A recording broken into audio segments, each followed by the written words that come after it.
Welcome to Car Stories for GIGI Kids.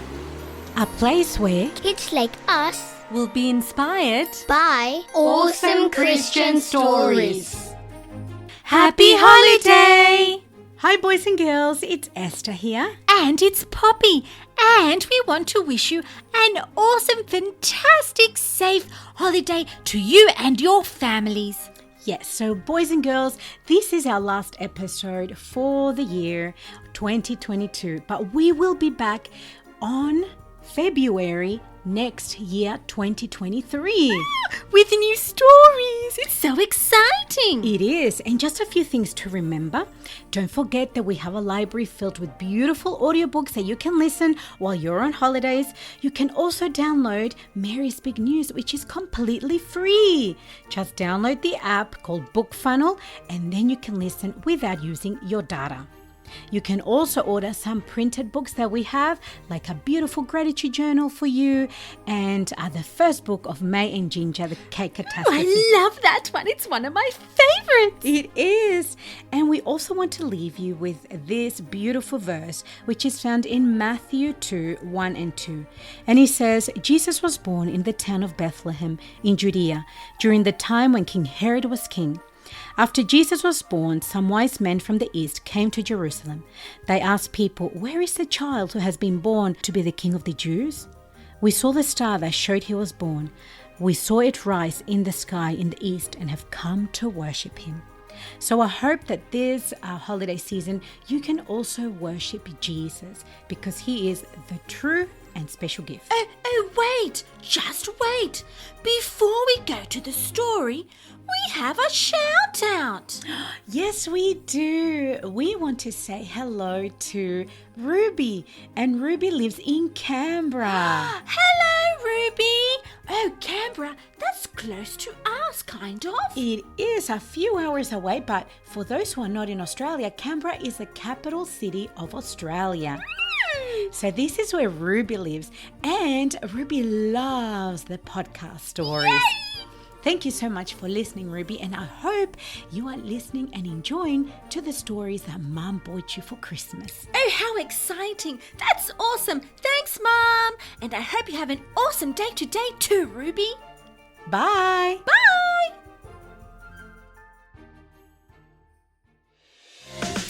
Turn the Page Bible Story Series. Travel through the Bible with us and meet exciting men and women from the past. These are their stories. Turn the page and listen. Mary's Big News, written by May Esther. Chapter 1. The Big News. The roads of Nazareth were dustier than ever. Little fluff of dust made Mary's feet dirty. She was late. She really wanted to run, but couldn't because of the heavy pitcher she carried on her hip. She hoped Mum wouldn't be angry, but it wasn't her fault that she was late. In the distance, Mary saw her little mud brick home and sighed with relief. Little droplets of sweat started falling off her brow under the sun's burning heat. The jar was way too heavy. She left home early that morning when the breeze was lovely and cool, but now the bright sun was burning her skin. She walked into the bright courtyard and placed the water pitcher gently on the low table that was under a covered cloth. Joseph had made that table for her. At the thought of Joseph, her face turned bright red. Mary dusted her feet on a little rug before she walked into the house. "Mary!" Her mum's loud voice made her jump. "Girl, why are you so late?" Mary wiped her brow. "Oh, Mum, please don't be mad," she said. "I had to help old—" "Mary," her mum interrupted, "don't tell me that you stopped to help people in distress." Mary looked down to the floor. "Well, poor old man Simon's goats escaped, and I helped him bring them in. He's too old and can't run." "Oh, Mary, you have a good heart, but today you didn't need to help. Joseph will be here any minute. You are so dusty and messy. And look at that hair." Mary touched her dark, unruly hair self-consciously. She could only imagine what it looked like. She looked down at her dusty feet and dirty dress and cringed. Oops, she really was a mess. How embarrassing. Joseph couldn't see her like this. "Hurry, go clean up." Her mother practically pushed her out of the dark, stuffy living room. Mary hurried to the bedroom and sighed. She was going to marry Joseph soon. They were engaged. She liked him. He was very kind to her. Her parents had picked a fine man. She was glad. Soon Mary heard voices drifting through the house and knew that Joseph had arrived. Her stomach did a little flip-flop somersault when she heard his voice. She quickly changed her great home dress and put a soft blue one. She did a quick braid and hurried to greet him. It was late in the evening when Joseph left the house. As soon as he was gone, Mary got ready for bed. She was exhausted. After she untied her braid, Mary pulled back the coloured woolen matting covering her small window and peered out. Little stars flickered in the distance, and for some reason they seemed to be flickering faster, getting closer and becoming brighter. Mary shook her head. It had been a long day and very eventful. She was just tired and imagining things. She hurried around and walked to her little water pitcher in the corner to wash her face.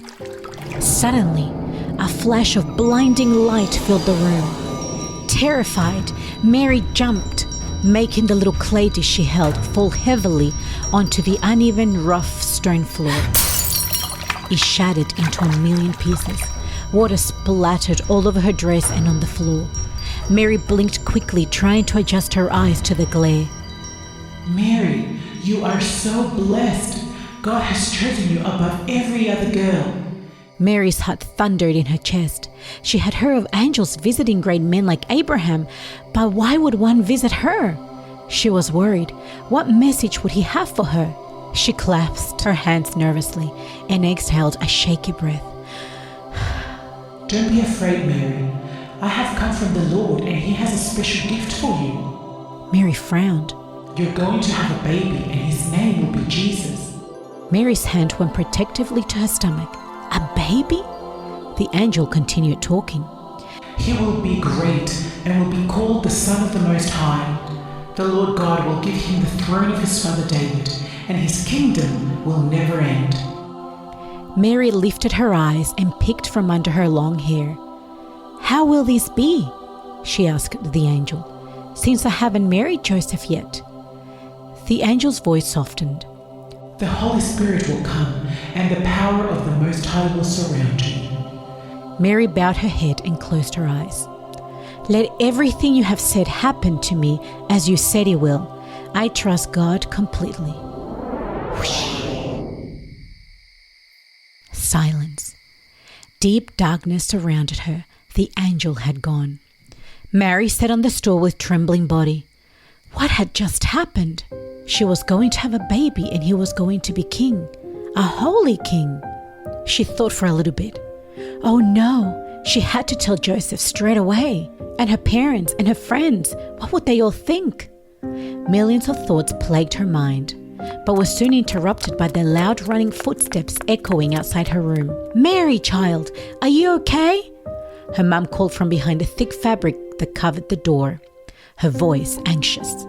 Mary flung the fabric back, her eyes shining. "Mother, I need to tell you something.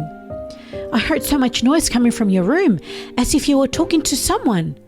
Her mother stuck her head inside, glancing from one side of the room to the other. Mary grabbed her by the hands and pulled her into the room. "Oh, Mum, I have big news to tell you, but you need to sit down. Please keep calm and listen." Her mum sat on the stool and looked at her daughter with round brown eyes. "Well?" Mary lowered her voice and told her the whole story. The only concern Mary had was telling Joseph. She really didn't want to face him yet. Maybe she would tell him tomorrow. Chapter 2. Wedding Day. The sky looked pretty, with soft reds, pinks and purples painted across it. The sun was sinking low and getting ready to go to sleep. Mary smiled and rubbed her hands nervously. She was getting married in an hour. She stood on the rooftop of her house admiring the afternoon and breathing the fresh air outside. Her mind travelled back to the other day after the angel's visit and when she shared the news with Joseph. Mary cringed as she remembered his face. Joseph didn't look happy. He frowned, looking confused. Then his face reddened. Was he angry? Joseph? Mary tipped her head to one side and stared at him. Please say something. Joseph paced around the small courtyard. I don't know what to say. He kept pacing and frowning and pacing. Mary stood to one side and played nervously with the string that circled her waist. Joseph? Mary squeaked. She cleared her throat and tried again. You need to tell me what you're thinking. Everything I've said, it's true. I am going to have a baby and his name will be Jesus. Her voice rose slightly. She was frustrated and didn't know what else to tell him so he would believe. Joseph ruffled his hair, stopped pacing and looked sadly at Mary. I have no words. I can't think. And without another word, he left. That night, Mary cried herself to sleep. Her heart hurt. She was miserable. Joseph didn't believe that the angel had come to see her. She couldn't change his mind. After a restless few hours, she finally fell asleep. The next morning, Mary woke up drained. She had barely slept and didn't really want to start the day. If only she could stay in bed longer, but she had chores to do and the list was endless. She counted on her fingers all the things she needed to get done. Number 1, collect the chicken eggs. Number 2, bake bread with Mum. Number 3, feed the donkey and clean his area. Number 4, fetch water from the well. Number 5, cook. Number 6, finish making her wedding dress. She stopped at number 6. Her wedding dress. Maybe that one she didn't really need to worry anymore. Groaning, she got out of bed and decided to start working on her long list of jobs. Mary was just about to braid her hair when she heard male voices in the courtyard. They sounded loud and excited. What could be happening? The voices were muffled, making it hard for her to know who was talking or who was visiting. She heard running footsteps and her mum shouting excitedly. Mary, Mary, come quick! Joseph is here! Mary ran out of the room and into her mum. Oops, sorry, Mum. Did you say that Joseph is here? Her mother nodded. He's with your father in the courtyard. He wants to speak to you, urgently. Mary swallowed hard. Does he look angry? Mum shook her head. No, he looks extremely excited. Mary frowned. Why would Joseph be excited? Just yesterday he had been upset at her. Quick, child, don't make him wait. Mary hurried to the courtyard, stopped at the door and took a deep breath.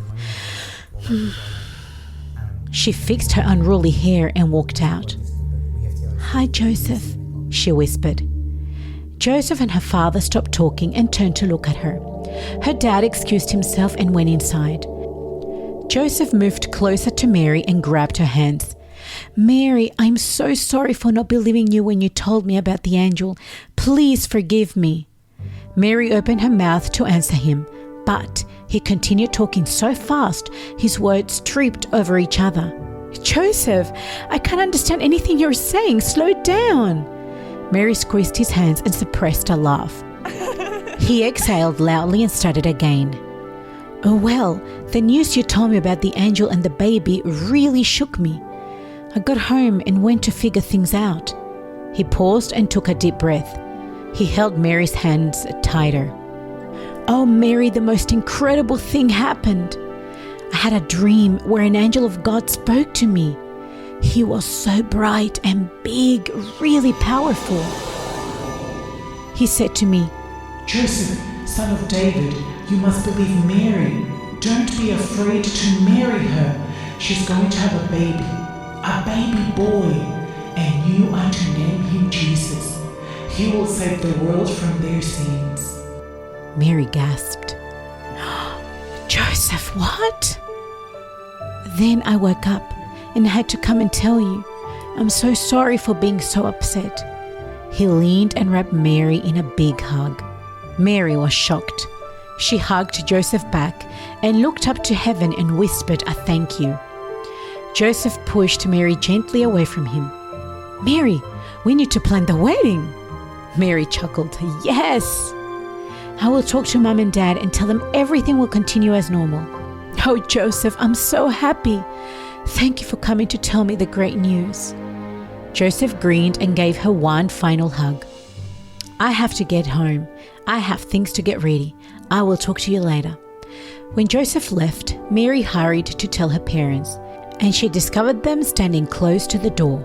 Just looking at them with their red faces, she knew that they had heard everything. She laughed and ran to hug them. "The wedding is back on," she said. They had celebrated so much that night. And now here she was getting ready to get married. She was overjoyed and incredibly nervous. "Mary! Mary!" Mary jumped out of her thoughts when she heard her best friend, Devorah, calling her. "Here you are." Mary turned and saw her friend walking up the side stairs, dressed in wedding celebration clothes. Her beautiful curls were gathered up with pretty wild flowers. "Devorah, you look amazingly beautiful." Devorah grinned, her green eyes sparkling. "Thank you. But can I say that you are the most exquisite bride ever?" Mary beamed. "Thank you." Her dress was pretty and soft. She had spent weeks with her mum making every detail perfect, but it had been worth it. "We need you downstairs. We've got to fit the veil on you. Come on." Devorah grabbed Mary's hand and pulled her towards the stairs. Mary lifted her long dress and followed her friends, both chuckling in delight. Chapter 3. The Census. Mary finished cutting the bread and sat slowly on her favorite stool. Her back ached and she was really fatigued. Her baby stomach was big and heavy. She couldn't wait for baby Jesus to be born. In the background, she could hear Joseph hammering away, working hard in the carpentry shop he had in one corner of the courtyard.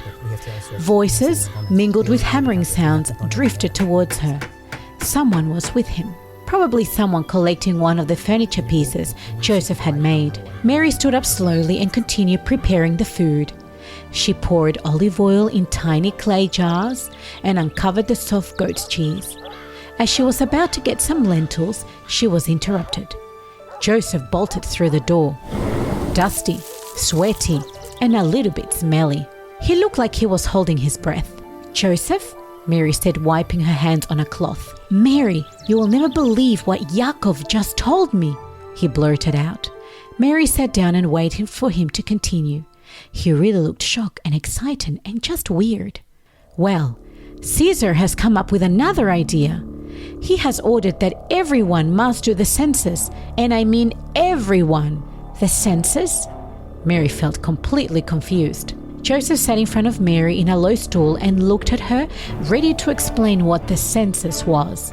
"Well, the Romans want to make sure we are paying the taxes correctly, so everyone needs to go to their hometown and register. We also need to be counted. Utter nonsense if you ask me." "When is this happening?" Mary asked, shifting her weight on the stool. "In the next few days. We need to be there soon." "Is it compulsory to go?" Mary asked, feeling a little fearful that she knew the answer. Joseph nodded. "Yes, and we have to travel to Bethlehem." "Joseph, that trip is over 80 miles, Mary said, feeling quite overwhelmed. Joseph stood up, paced the room and ruffled his dark hair, which he always did when he was nervous. "I know, Mary, I know, but there is nothing we can do. We have to go." Mary nodded. "I know.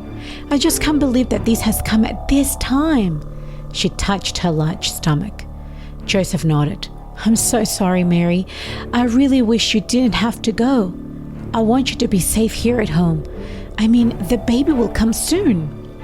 Mary shrugged. There was nothing she could do but go with him. If Caesar had commanded this, then no one dared disobey him. Roman soldiers burned cities and often took people away and made them slaves.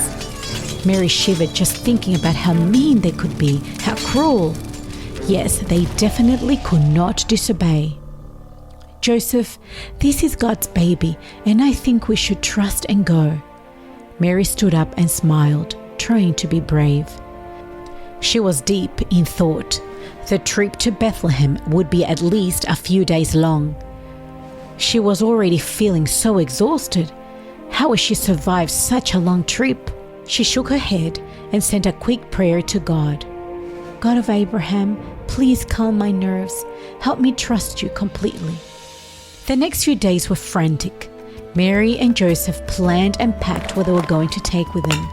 Mary circled around the belongings for the 100th time. She needed to check that everything they needed was there. Plenty of water in wineskins? Check. Plenty of bread? Check. Olive oil? Check. Herbs? Check. Warm clothing? Check. Weaved circular baskets to store things in? Check. Joseph's staff? Check. Donkey? Check, check. Mary smiled. At least they would be able to take their little donkey with them. She would be able to ride at times when she got too tired to walk. She felt a lot calmer than she had the other day, and even though she was a little worried, she knew God was in control. Joseph walked in with a few more items to pack. He also carried a parchment scroll under his arm. Mary hurried to help him and grabbed the scroll. "Thank you, dear." He put the things he carried down and looked at Mary. "We have 2 ways we can travel. I have picked the best one for you." Joseph grabbed the scroll from Mary and opened it flat on their little table. Inside the scroll had been drawn with charcoal ink. Mary saw rivers, mountains, hills, squiggly lines and dots, and so many other drawings. She frowned, not knowing what some of the symbols were. Joseph started pointing with his finger at the different symbols. "Okay, so these are our travel options. Road 1, we can go this way to Bethlehem. It's directly south of Samaria, but it's pretty tough and there are a lot of hills to climb. Bumpy roads. It's very strenuous, Mary. I don't think it would be healthy for you. But the good news is that it's shorter than option 2. Mary scrunched up her face as she thought about climbing hills and bumpy roads. Ugh, not fun. Hopefully option 2 was better. Road 2. This one is the flatter way. Mary smiled. She liked the sound of this option already. Joseph continued talking. There is still a steep climb, but not the whole way. We travel through the Jezreel Valley and into the Jordan Valley. The bad news is that it's much longer and will take us a few more days, but it's more comfortable for you. Oh yes, thank you, Joseph, for picking the easier road. Mary hugged him tightly. He leaned over and kissed the tip of her nose. Let's get plenty of sleep. We have a long, long way to travel. Joseph rolled up his scroll and started heading towards the door. Mary nodded. Yes, but first I will check our things one more time. She wanted to make sure that nothing was left behind. Chapter 4. Road to Bethlehem. Mary's dusty, dirty feet were puffy and sore, and all she wanted to do was put them in warm water and get them massaged. Joseph, Mary, and a few family friends had been traveling for days, and there was no sign of Bethlehem. Mary sighed and looked around at the monstrous, sharp, edgy rocks, so tall and menacing, but so breathtakingly beautiful. Despite feeling dead tired, she was happy that they were traveling with 6 more families. At least they didn't have to travel alone. The roads to Bethlehem were dangerous.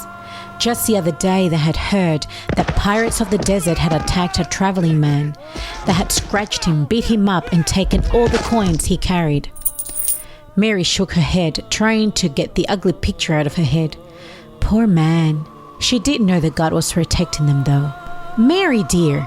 Emma, one of the women traveling with them, was coming towards her. She had a lovely round face, big brown eyes, and a little bit of dark curl escaped from under her veil. Mary grinned at her. Emma! Emma grabbed Mary's hands. Dear, we have decided that you and Joseph are to stay with us when we arrive in Bethlehem. We have family there. Mary shook her head. Oh, Emma, thank you for the offer, but Joseph's family is going to look after us. He has family there too. Mary grabbed her hands and squeezed them. Thank you so much for offering though. You are an angel. Emma let out a loud and long laugh. It echoed all the way through the valley. Everyone turned around to look at them, and some joined in. It felt so good to relax. By the way, dear, Emma continued, make sure you ride the donkey soon. Emma pointed to their heavily loaded donkey. Why? Mary frowned. She didn't really like riding on the bumpy and wobbly donkey. It bounced her stomach too much and it got sore. We are going to go through the forested valley of the Jordan River. You know how dangerous that area is. Mary gulped. She had heard many stories from her father about the dangerous forest area. Brave men had fought and used weapons to defend their family from the wild boars and lions that lived there. Mary looked at Emma and nodded. Thanks, Emma, for the warning. Mama, Mama! Little voices interrupted the conversations, and Emma turned to look at her curly-haired twin boys. They were 3 years old and super cheeky. Emma grabbed Mary's hand and gave it a gentle press. Be brave, Mary. All will be fine. She turned and hurried towards her twins, scooping them up in bear hugs. The twins giggled and wriggled and ran away. Mary smiled and hurried to Joseph. She told him what Emma had said, and Joseph nodded. He already knew. God will protect us, Mary. He has us covered. Mary nodded yes, that was right. Besides, she carried baby Jesus, and God would definitely protect him. Joseph helped Mary climb the donkey, and off she wobbled towards the Jordan River.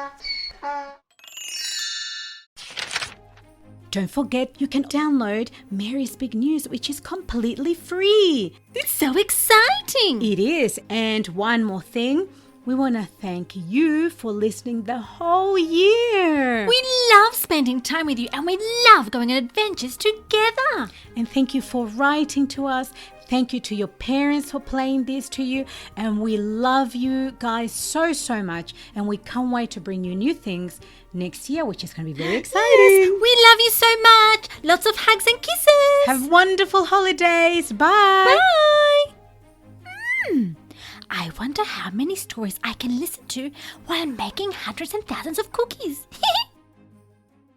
And don't forget, girls, you are Gigi, gorgeous in God's image. And boys, you are also Gigi, great in God's image.